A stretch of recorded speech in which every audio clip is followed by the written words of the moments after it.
Welcome back to Meet Me at the Grizz, a podcast about Rotary Scout Reservation, about scouting, and about the moments that stay with us long after the tents come down, the dining hall echoes fade, and the smell of the campfire smoke lingers just a little bit longer than expected. I'm Ken Clough. This podcast isn't about schedules or rules or merit badge requirements. It's about experience. It's about what camp feels like when you're standing in it, and what it quietly builds in people over time. Today, I want to slow things down. I want to take you through a typical Tuesday at Rotary Scout Reservation. Not hour by hour like the printed schedule, but moment by moment, the way it's actually lived. And I want to tell this story from two perspectives at the same time. What the day feels like for scouts, and what it looks like from the leader side. Because those two stories run alongside each other all day long, sometimes intersecting, sometimes barely touching, but always shaping the same experience.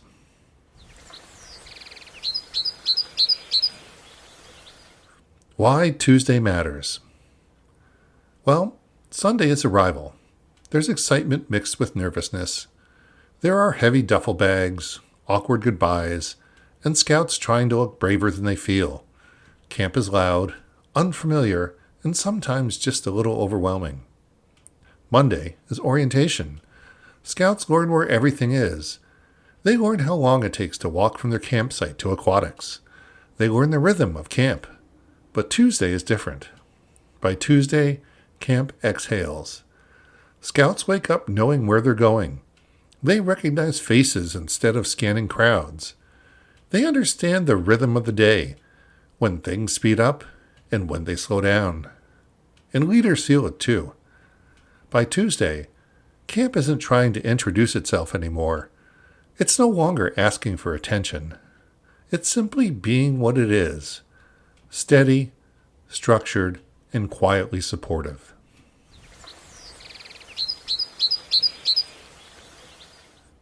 "6 a.m. A leader's day starts first."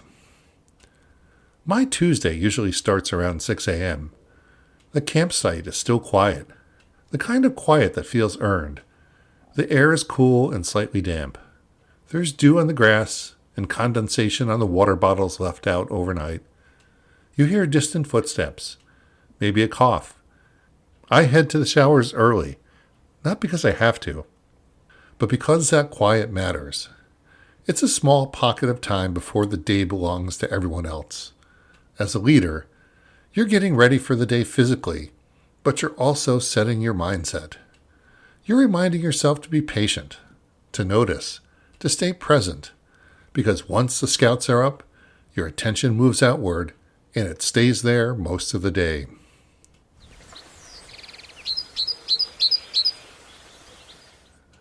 Early risers and polar bear swimmers. Not every scout is asleep at 6 a.m. Some scouts are early risers by nature. Some are too excited to sleep, and some are already pulling on their swimsuits for the polar bear swim down at the waterfront. Those scouts want to be awake. They feel accomplished just for being up early. They feel like they're part of something a little extra. From the leader's perspective, this is where the quiet supervision begins. You're checking who's awake, who's heading where, who remembered their buddy, and who might be moving a little too fast or a little too slow. You don't hover. You don't lecture. You just make sure energy stays pointed in the right direction.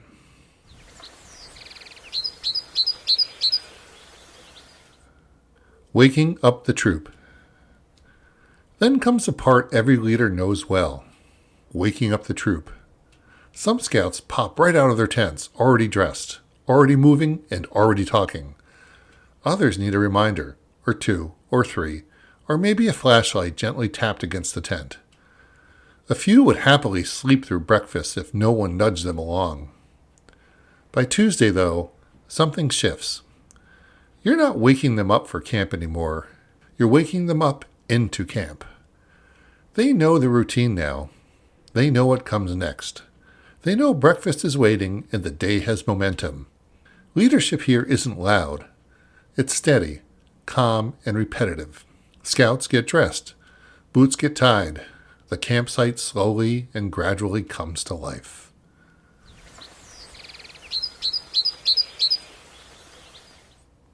Flag raising, moving as one.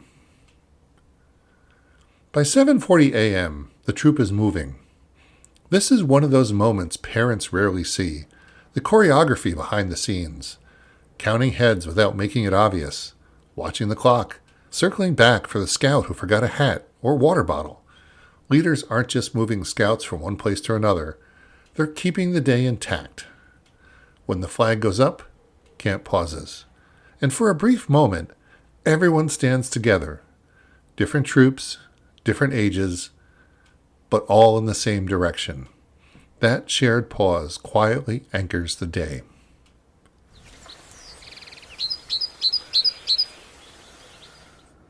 Breakfast. Quiet observation. 8 a.m. Breakfast begins. For scouts, breakfast is about food, noise, and energy returning to the body. For leaders, breakfast is about watching. You notice who eats right away, who picks at their food, who sits with friends, who sits quietly, eyes still a little heavy. You don't interrogate, you don't announce what you're seeing. Meals are when leaders take the emotional temperature of the troop. By Tuesday morning, most scouts look comfortable. They're not just present, they're settled in.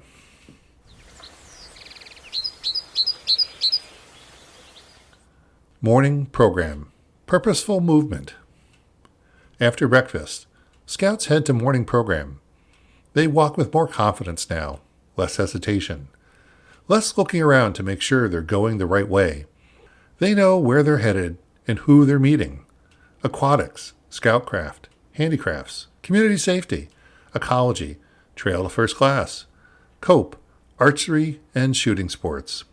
For leaders, morning program often begins with escorting scouts, at least partway.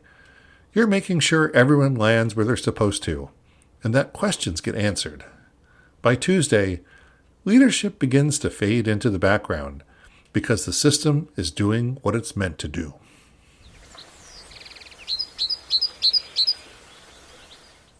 When leaders pause. Once scouts are settled into program, leaders finally have a moment.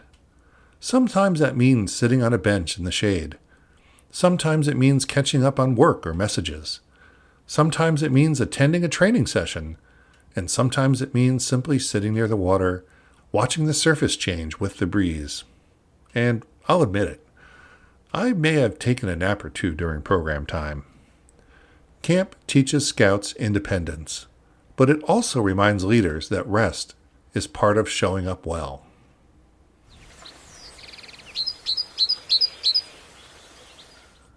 Lunch. Stories emerge. Lunch is at 12:30 p.m., and lunch is louder than breakfast. It's more animated, more alive. Stories spill out into fragments. What worked, what didn't, what they want to try next. Scouts begin shaping the morning into memory. Leaders listen, not interrupting, not steering, because lunch often reveals more than formal check-ins ever could.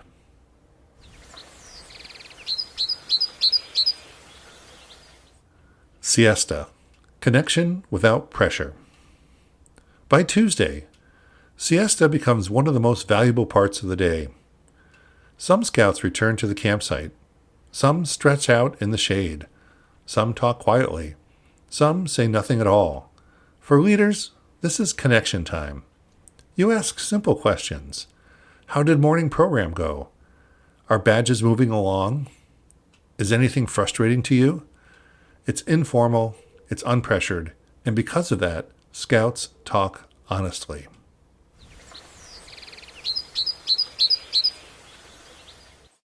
Trading post. Small joys matter. Siesta often includes a trip to the trading post. Scouts wander over for swag, snacks, and slushies. And yes, leaders absolutely get slushies too. These moments matter. They're light, they're human, and they remind everyone that camp isn't just about achievement. It's about enjoyment. Sometimes the best conversations happen while holding a cold slushie on a warm afternoon.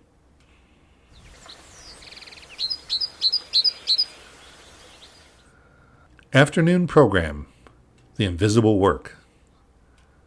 As afternoon program begins, Scouts head back out again. They move with ease now. They trust the schedule. They trust themselves. For leaders, afternoon often means logistics, a run to the store, picking up supplies, preparing for something special later, like the ingredients for Dutch oven donuts. Camp traditions don't happen by accident. Someone plans them. Someone prepares quietly in the background. That work stays unseen, and that's part of what makes camp feel effortlessly.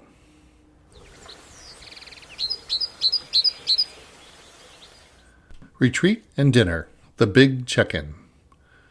Retreat is at 5:50 p.m., and dinner happens at 6 p.m.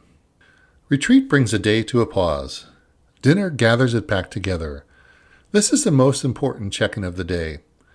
Leaders ask each other, how are you holding up? How are your scouts really doing? They ask scouts, what are your plans tonight? Who are you going with? Do you have a buddy? By Tuesday, scouts understand the meaning behind those questions.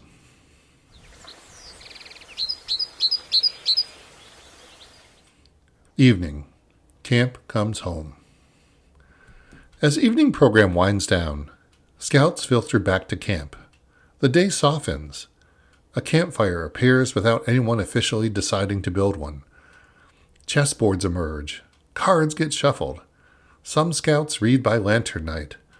Others drift over to Hocker Field, burning off the last of the day's energy. Stories get told, then retold, then exaggerated just enough to be funny. Leaders aren't directing anymore. They're simply present.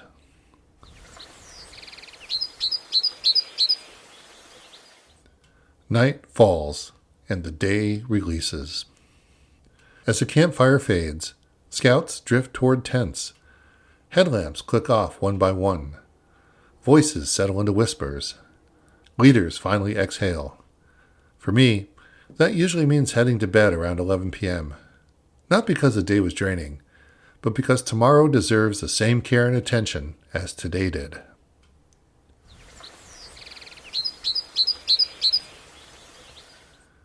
Closing reflection. A scout's day at camp is filled with discovery. A leader's day is filled with watching. Watching confidence grow quietly. Watching independence take root. Watching young people become more themselves.